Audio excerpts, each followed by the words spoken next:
This K-shaped economy is stretched. The wealth effect of what this stock market has done has fed into the economy, and it can have just the opposite effect on the way down. So I think we're turning a capital K into a lowercase k. So I think that the top end of the K will start to work its way kind of down. The only way to get out of this, David, is to inflate everything, including the stock market. Our next guest is Danny Moses, founder of Moses Ventures and the host of The Danny Moses Show, a podcast covering markets, the economy, and investor protection. Danny is a Wall Street veteran, having previously worked as a senior trader at Front Point Partners under Steve Eisman. And you may recall that Front Point Partners was featured in Michael Lewis's book, The Big Short, which was also made into a 2015 movie under the same name based on the book. So is there another Big Short up ahead for 2026? We'll find out with Danny today.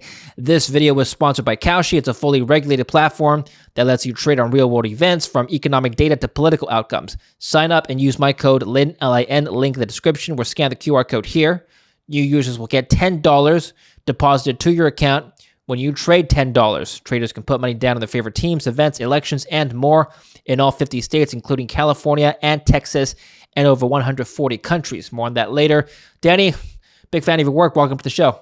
Great to be here. I love the movie. I watched it many, many times over the last 10 years since it's been out. I think Rafe Spall, the British actor, played your character, had a supporting role in the movie. I'm just curious, before we get started with the markets, was that portrayal of your character accurate? You were seen as the optimist of the group, the friendly, nice guy? If you read the book, I was a different character. I was more of the Vincent Daniel, Jeremy Strong character. How you gonna F me? What's going on? I was always the cynical one, and so was Vinny. But I think Jeremy Strong kind of came in the office a few times and took both of our personalities and melded them together. I met Rafe on set in New Orleans, and I was so upset that Adam McKay labeled me an optimist, not because I'm not optimistic in life, because I was so bearish on the market. So I tried to do a walk-on part in the movie that you can find online that got cut, but he did some fourth wall stuff in that movie. I would say that obviously I wasn't chased by an alligator. The book was 100% accurate, but in the movie I wasn't chased by an alligator. We did visit some establishments to gather information. We did go to Las Vegas. We did have the meeting at Moody's. And I will tell you that there was a meeting in the fall of 2006 with an analyst at Moody's, and it was just me and Vincent in Orlando at a fixed income conference.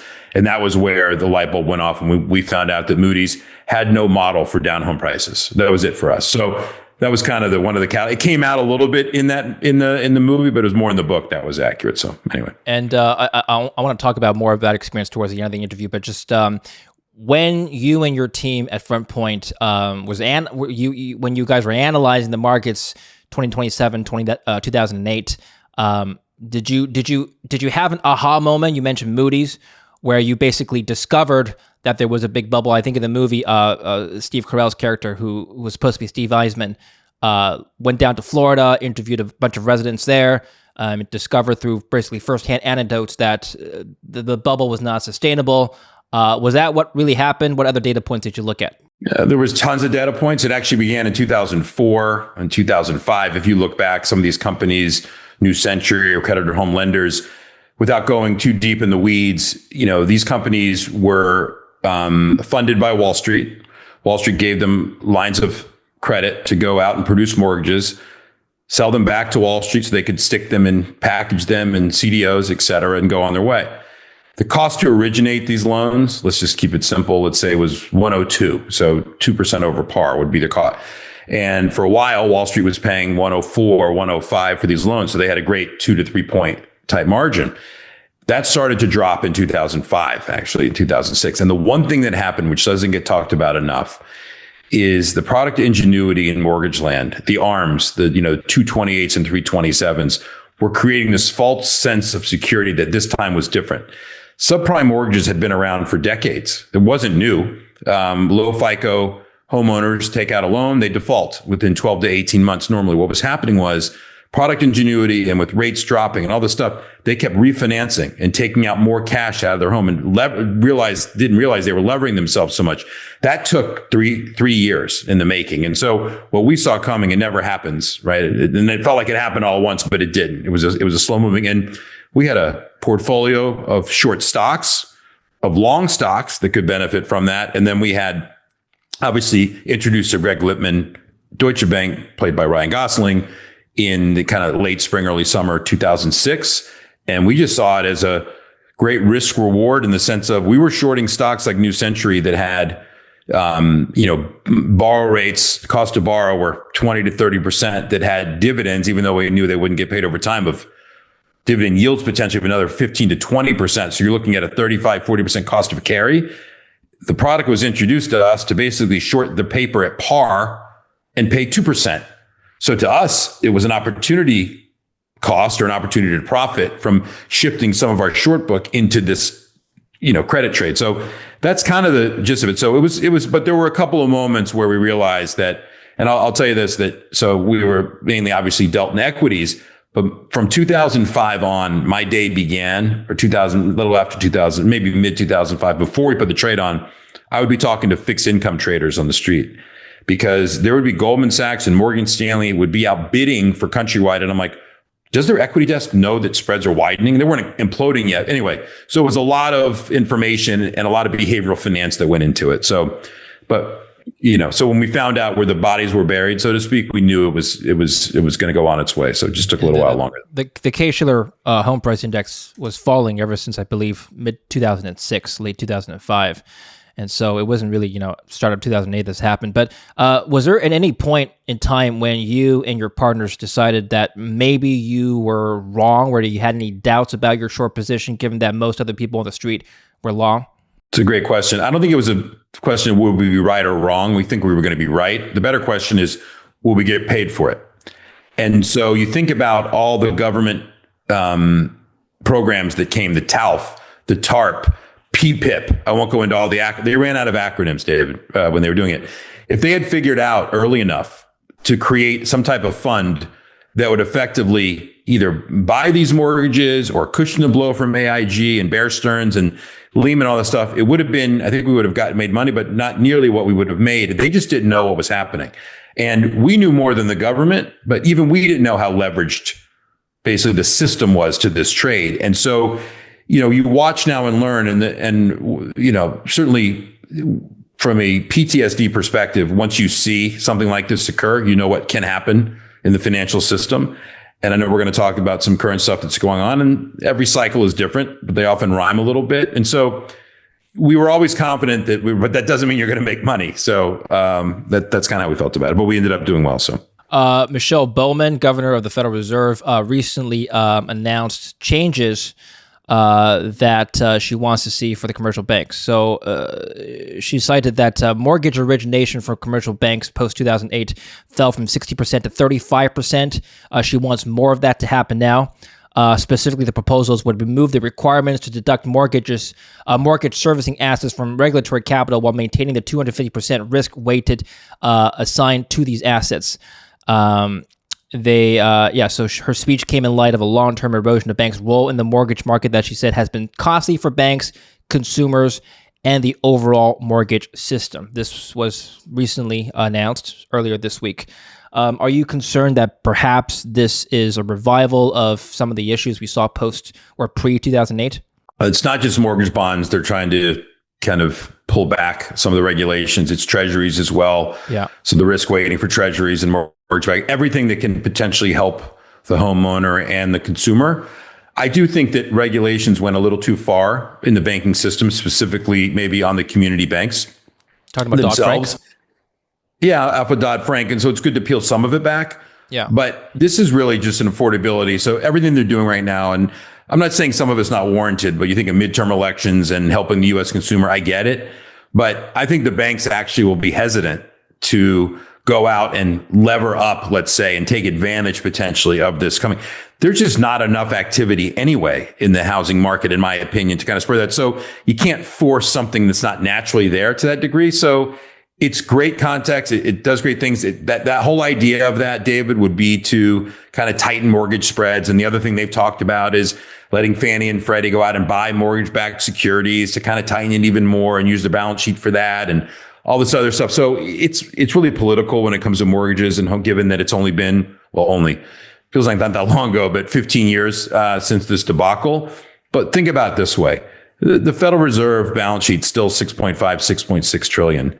There's still trillions of mortgage-backed securities sitting on there, right? So they have a lot of other levers to pull. They could grow that back up again. But I guess my point is that we've never actually gone through the full unwind of this anyway. So nothing would surprise me.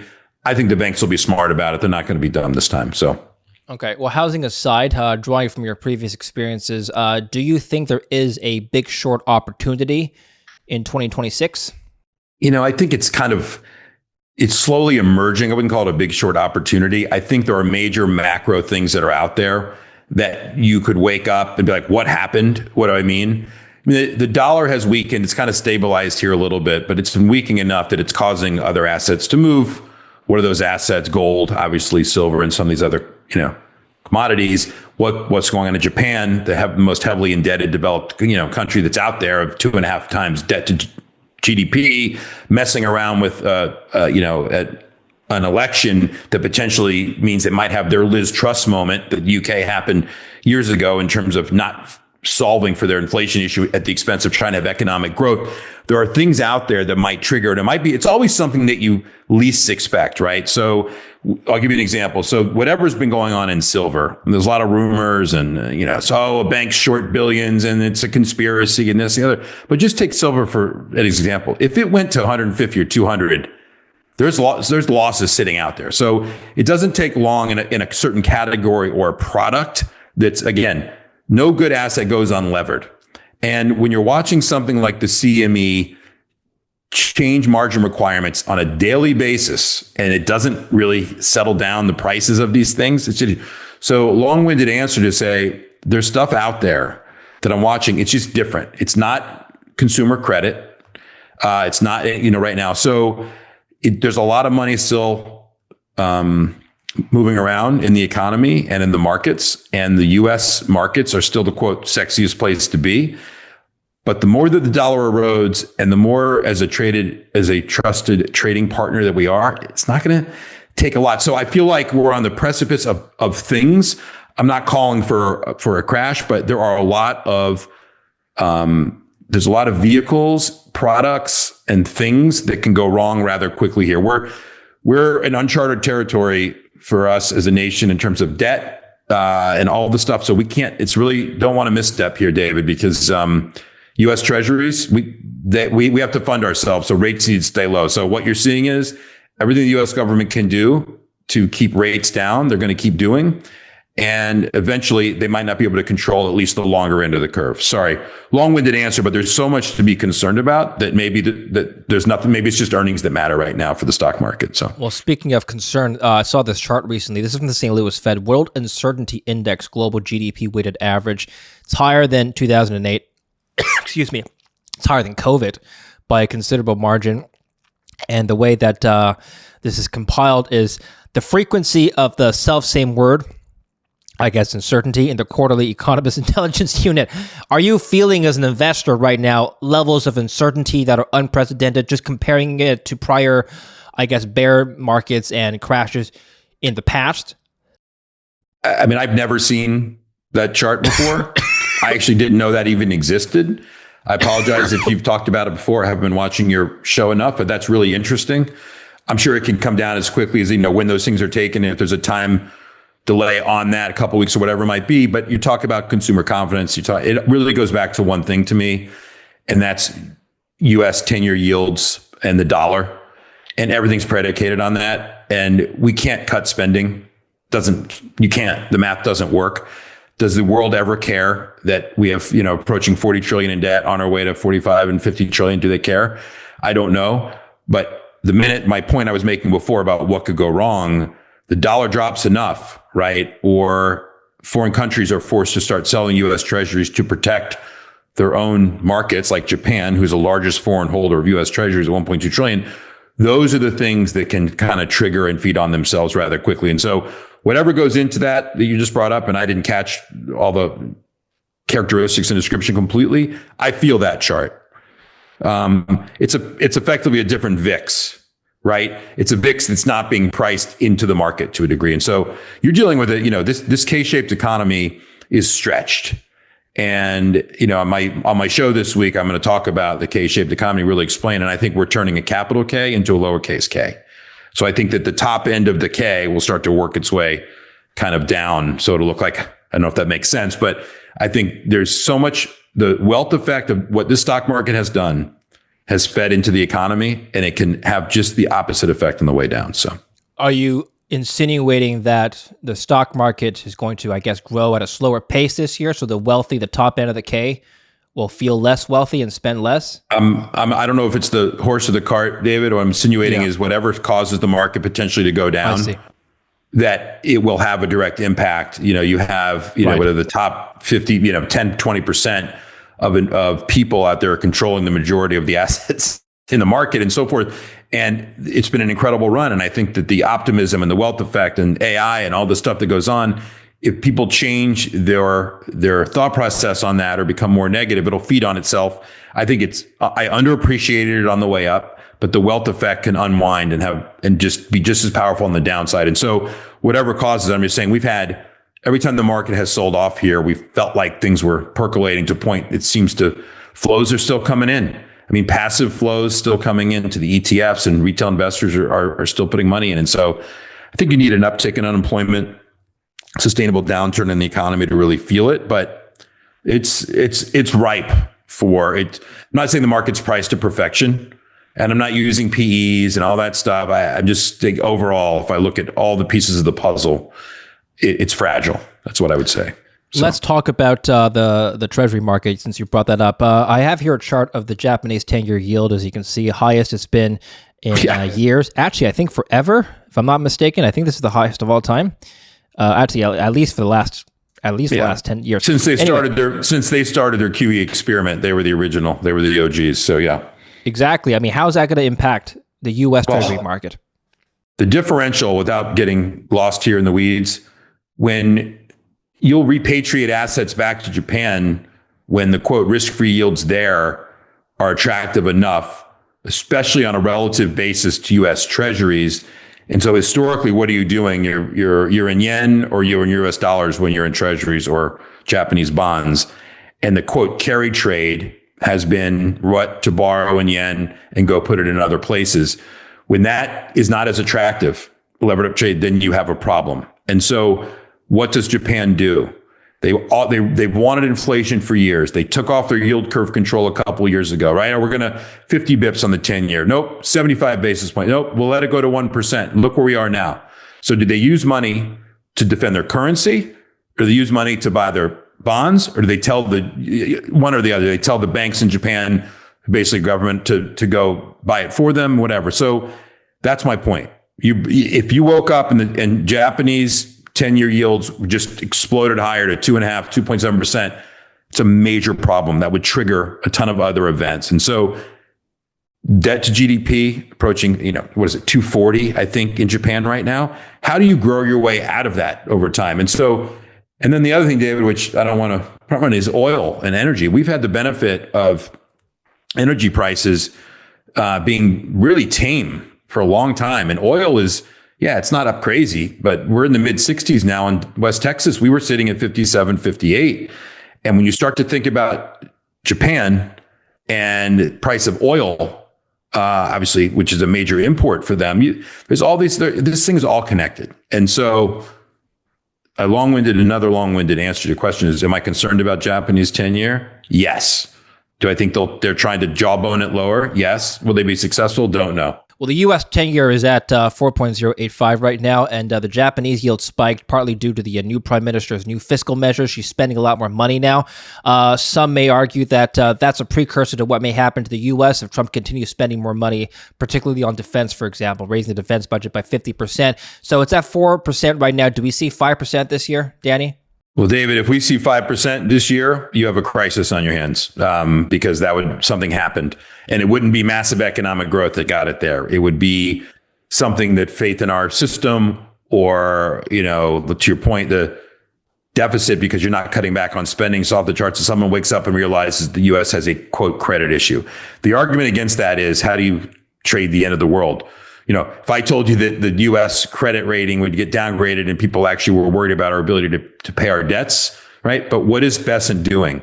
He's issuing more shorter term T-bills, right? They're focusing there. They want the Fed to cut rates so that it lowers our interest costs, which over $1 trillion go to pay interest alone in the budget. And so 5% is a problem. 4.5, 4.25, 4.5 with economic growth in there probably doesn't change it. 5 is a problem in the system because the cost of credit would go higher. And that's everything that this government doesn't want. And it would make auto loans more expensive. It would make mortgages more expensive. Everything's based off the risk-free rate. So you tell me on that small move, that would be you tell me what could happen. That's one of the big ones. That would be a big problem. So just before we move on, we were taught in business school way back that a higher risk-free rate typically corresponds with more economic growth. That's why it's higher. So it's not a bad thing that we're seeing higher rates, is what we've been taught in the textbooks, because that usually also correlates with perhaps stronger stock market growth. So what are we getting wrong here? Textbooks didn't see QE 4.5 times and probably 5, and didn't see a debt to GDP exceeding, 1x. And so that's great. Now, the only way to get out of this, David, is to inflate everything, including the stock market, right? And if things become more expensive, you're stretching already people on the lower end. 70% of the economy is struggling because of the cost of goods. Things are just more expensive. That won't solve any of that. Like, you're not going to get the wage growth to keep up with that. And so you got to pick your poison here in terms of what's good. So there is no historical precedent that anyone learned in college for this, right? That in my opinion, that exists for this. And so eventually things, and because who studied, at least you're younger than me, but we didn't know that the government was going to be buying mortgages and buying treasuries and have the ability to do that. Didn't exist. And so the moral hazard that's been created, now you got me rolling, David. The moral hazard that's been created globally from central banks bailing everyone out at some point has its time. And I'm not saying we're there yet, but we're getting close. And so there is no formula here. Throw it out the window. We're getting close. So let's move on and see if we can get closer to the catalyst here. Right now, we're looking at this from Cowshare Prediction Market, U.S. uranium deal, nuclear deal, that is. Traders are not optimistic that a deal is going to be reached before April or before August, or even before the end of the year for that matter, 39% chance. So Trump has verbally said, and the reporters asked him, why is the USS Gerald Ford moving towards Iran? He said, well, it's there in case we don't reach a deal, basically implying that there's going to be a U.S. strike if a nuclear deal isn't reached. In fact, today, I was reading the IDF from Israel, we're preparing for a possible retaliation from the Iranians should a deal not be reached and the U.S. takes military action. Anyway, the point is, you're bullish on energy. Is this one of the reasons? No, but to answer your question, this is the inverse oil prices, right? If you bring up oil prices right now, you'll see the chart will just be inverted to that. So I do believe geopolitical risk in general is underpriced in all commodities, gold, and we've already seen the move there, and oil in general. And I felt that the energy sector, separately from anything going on in the Middle East, was undervalued because the belief is that oil was going to go to 45 or 50. Well, if you just told me that West Texas would sit at 60, I mean, look at ExxonMobil, which I've been fairly vocal on and bullish on. They put out a 2030 plan or whatever based on $65 oil. If $65 oil happens, it's the cheapest stock in the S&P 500. And so I was looking at it more from just where oil is without this, because these situations, and we saw already once when we bombed, it was, quick and I wouldn't say painless is probably the wrong word, but it happened rather quickly and it kind of got pushed out at least a couple years. So we might see the same thing here again if there is another attack, but I'm the wrong person to ask that question, but it is another reason to kind of overweight energy stocks and no one is. And so I see. Yeah. Well, just on that note, earlier this week, Iran partially closed the Strait of Hormuz. Were you surprised that oil didn't move at all on that announcement?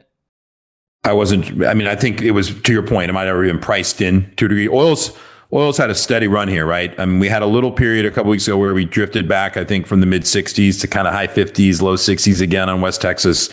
We've had natural gas move higher on extended cold streaks in the U.S., right? And there is an impact there a little bit near term. And so I'm not tracking it, David, that closely. I don't trade oil per se. Like I said, I think that the energy stocks in general, there's nothing that's going to change my tune to be long them as a result of this stuff, because whether it's Russia, Ukraine, or Iran, these issues are not going to go away. So, well, let's move on to tech sector. What is your view on tech stocks? NASDAQ 100 close price end of 2026.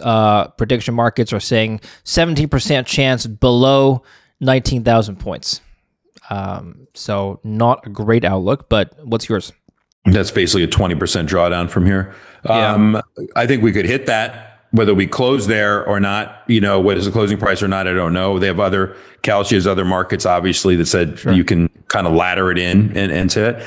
You're talking about 5 or 6 stocks controlling that entire indice, and it is all AI related. It is a secular growth story. It looks to be a secular growth story. At some point, it becomes cyclical.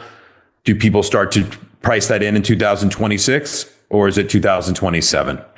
And what happens? But we've seen a few times, right, in the last several months, actually year, where the AI trade has been challenged, questioned, traded on in the form of some of the drawdowns in these stocks. And at some point, it becomes cyclical. You don't have memory chip companies trade. I've been around long enough, again, longer than you, that some of the stuff just gets commoditized.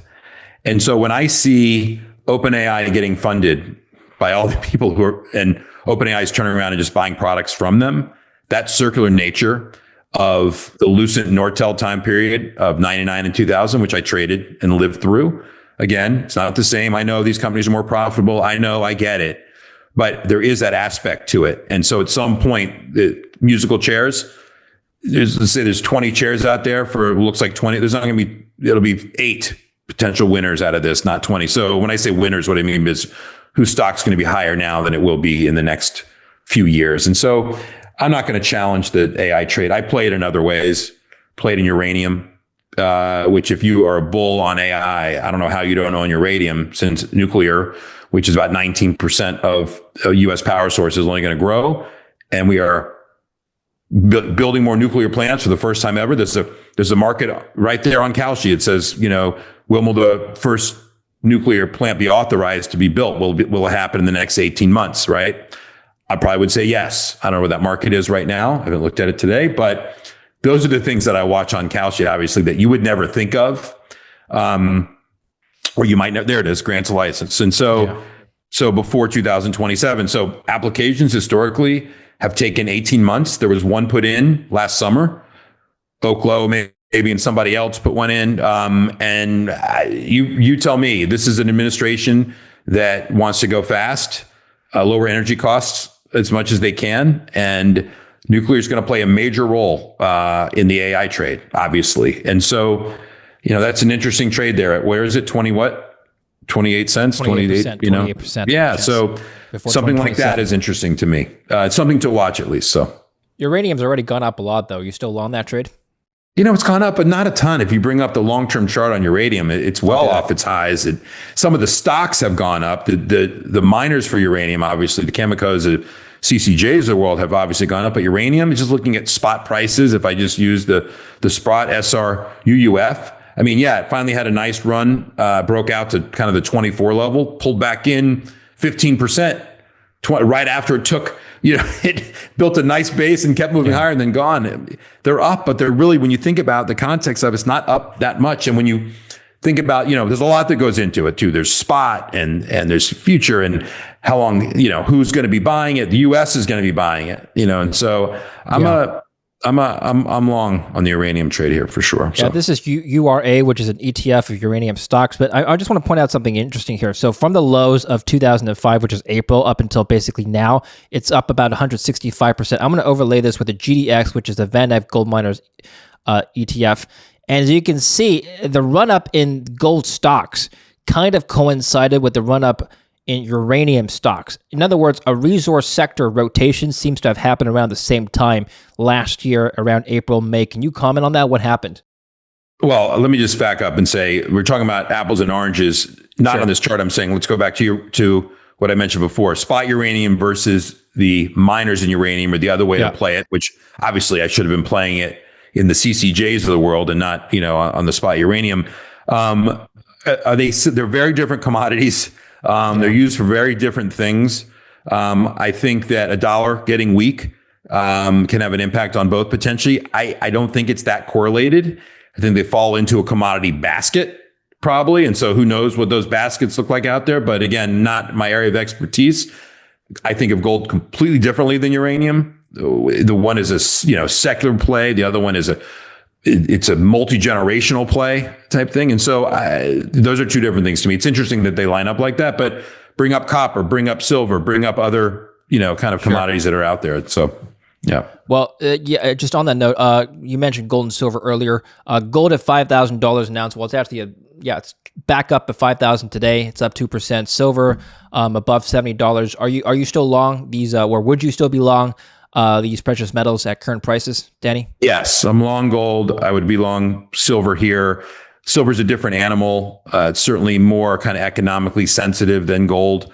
I think that when I think of gold as an asset class, call it $35 trillion here, $33 trillion, or whatever it might be. It's staggering how much it's gone up.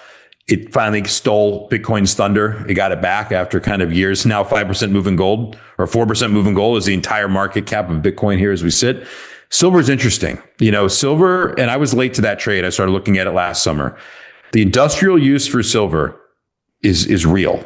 If you look at what the real catalyst was, it was the data center procurement that went on. Oh, what do we need? We need bulldozers. We need concrete. Oh, we need silver as our conduit. That's what we're using in these data centers. And you're talking about tens of millions, tons of ounces of silver that need to be used to one data center. And so when you think about the production annually, it's just math. And so what would hurt silver would be demand destruction. But you can't substitute copper for it. You can't, it would take years to redo that architecture. And so between EV, solar, and data center build out, silver, and Musk told you as much because it impacts all of his businesses at the same time. He was talking about it 2 months ago. Silver's an issue.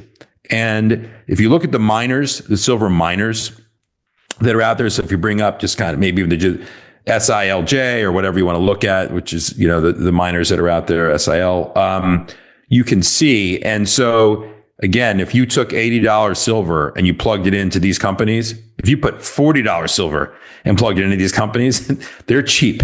And so different animals, different reasons, but dollar debasement helps them both. And that's, to me, they share some stuff, but I think they're very different. So. Okay, I want to finish off with tech companies or tech stocks one more time before we close out the conversation. I'm just going to That's my weakest area of expertise, David, but give it a shot. Go ahead. Okay. I saw this. Was that real? Was this thing real or AI generated? I think so. No. This is a real demonstration in China. Humanoid robots are dancing and doing kung fu on stage, part of a Chinese New Year celebration series. Pivot to robotics. We know about the AI trade. What about the robotics trade? By the way, Elon Musk, as you're probably aware, he recently announced that Tesla is discontinuing the Model X and Model S lineups. One of the reasons he's pivoting to robotics more, he needs that factory space for the Optimus robots. How do you feel about robotics? Yeah. You know how far behind he is? What we're watching on that screen right now? Yeah. I mean, can you imagine? So it's going to be like cars potentially. But when I hear people talk like Musk that say, oh, there's 8 billion people in the world, everyone's going to have a robot. I mean, does that make any obviously sense? No, there's a lot of people which won't be able to afford a robot. But like any good technology that gets over time and the auto industry, just think of it like that. It's a very capital intensive thing to build out. And as I'm watching this, I'm thinking to myself, you have multiple companies competing at the same time. They're going to produce. And so I think certain companies have a competitive advantage, certain ones don't. Why Musk is moving to that because you get a much higher multiple, obviously, when you look in the out years of what those businesses could be worth, autonomy and all this stuff goes on. But we'll save the Tesla conversation for another episode, David. So. Absolutely. Give us one or maybe two macro trades that you have the highest conviction on this year. You mentioned commodities like uranium already. Is there something else? Long uranium certainly is one of my favorites. I'm still long gold. I would still be there. Stocks, sectors within the markets. I think you're seeing a rotation occur into the energy sector itself, which I really like. So we've seen money kind of reallocate out of tech at times. Where's it going? To some of the industrials, which is good. So a broadening out of the markets, which I think has been healthy.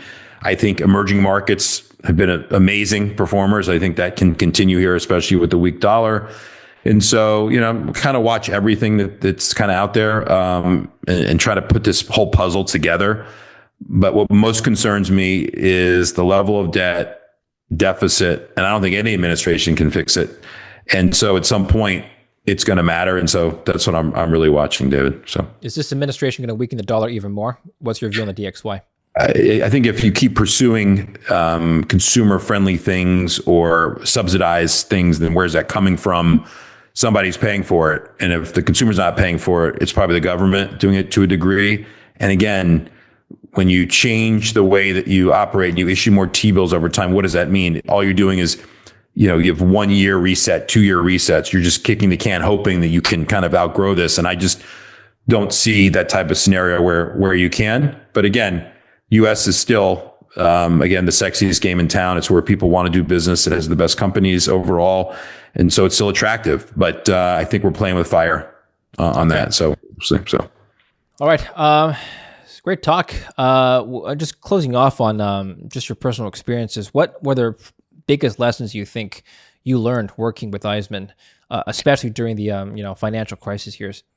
Yeah, it's amazing. I worked with Steve in 1996. We were at Oppenheimer together with Meredith Whitney and Vincent Daniel. They were his analyst. I was an institutional salesperson covering hedge funds. And people forget subprime 1.0 was in the late 90s, 97, 98. It was subprime auto, home equity loans. And Steve literally came out on the podium one day and said, the following 7 stocks are going to zero. And I'm like, how do I make that call to this hedge fund portfolio manager, the guy at Texas Teachers that owns this, that it's going to zero? And that was the first time that you're aware that you can look at these securitization pools and actually track data. Then people weren't doing that, and they still don't do it enough. But yeah, Steve's an incredible teacher and a mentor, and he's always straightforward. And he calls it like he sees it. The for-profit education companies, and there was a lot of other things that he has done and that we did together that teach you. So yeah, I was fortunate to have worked with him twice. And going through that experience with him, we have many stories effectively holding hands, through the storm of some of this stuff. So I wouldn't trade it for anything. And it's been quite a journey. I would say the best part about Wall Street, what I enjoy most, is the relationships that are built on the buy side, on the sell side, and throughout. It's full of characters. And a lot of pricing of assets in general are about behavioral finance and the vantage point of how people see whether it's a CEO of a company, and you can have 2 companies in the same industry that have the same earnings and the same revenue, yet one trades at 40% higher. Why? Because the way that the message is conveyed, or the way that they believe, that someone can execute better than the other. So never a shortage of personalities or things to talk about, David. So. All right. I could talk to you all day, Danny. This has been a great talk, but I know you're a busy man. Tell us about your work right now, where we can find you. I know you've got your own venture, but besides that, you're also on social media. You've got your own show. Tell us about that. Yeah, so launched the Danny Moses Show about a month ago, sponsored by Kalshi. So nice that you brought all those contracts up. And I normally have a monologue at the open of that and have a guest come on, talk about the markets, probably some of the guests that you've had on your show. And then I close it out with some Kalshi contracts that I'm checking. So that's on Scripps News. It's on some local stations around the country in the US. Then I'm still doing the On the Tape podcast, not as much as I was, but I am doing that. And that's more of a rip on the markets, and a Substack that I started with Vincent Daniel and Porter Collins, 2 of the Big Short characters. We started What Are We Doing? Contrarians at the Gate about 7 months ago. So yes, my life has turned much more from an active trader to a media person. But yeah, it's been interesting. And so I do enjoy it. I enjoy, like you do, talking to people and guests, and I learn from them, learn from you. And again, I love interacting with it because there's never a shortage of things to talk about in this market, that's for sure. So absolutely. I mean, everyone should check out Danny's show. Just give us a teaser on what you're talking about next. We're currently following. So what I've talked about is why short selling is actually good for the market, why the debt's going to be an issue in the market. This week, I'm obviously, the guest I have on is Michael Kantrowitz, who has the Big Hope trade, who's the number 1 II ranked, at Piper Sandler. And so I cover a wide range of topics. This week's going to be on the K economy, what it is, what's happening to it, and why you should be paying attention to it. So I think the audience on the Scripps channel is a lot of non-investors that are out there just trying to explain what's going on in their neck of the woods. Energy costs, I did a show on what AI is causing, for better or for worse, and the price of energy and so forth. And so it's interesting. I try to tie it in all together, but it's fun. It's been fun writing, writing for the show and producing it. I'm sure you do the same exact thing. And I learned a ton. And so it's been, in that sense, it's been rewarding. And so hopefully it keeps growing. So thanks for Absolutely. asking. Well, thank you for coming on the show and sharing your insights with us. So Danny Moses, follow him. Links down below. I'll put the links to his show in the description. Danny, welcome to the Dave Lim Report. I hope to see you again soon, and take care for now. Thanks for having me, David. Thanks for watching. Don't forget to like and subscribe. Follow Danny in the links down below. And don't forget to use my code LIN, L-I-N, when you sign up to Kalshi. Remember, if you use my code, you'll get $10 when you trade $10. Link below or scan the QR code here.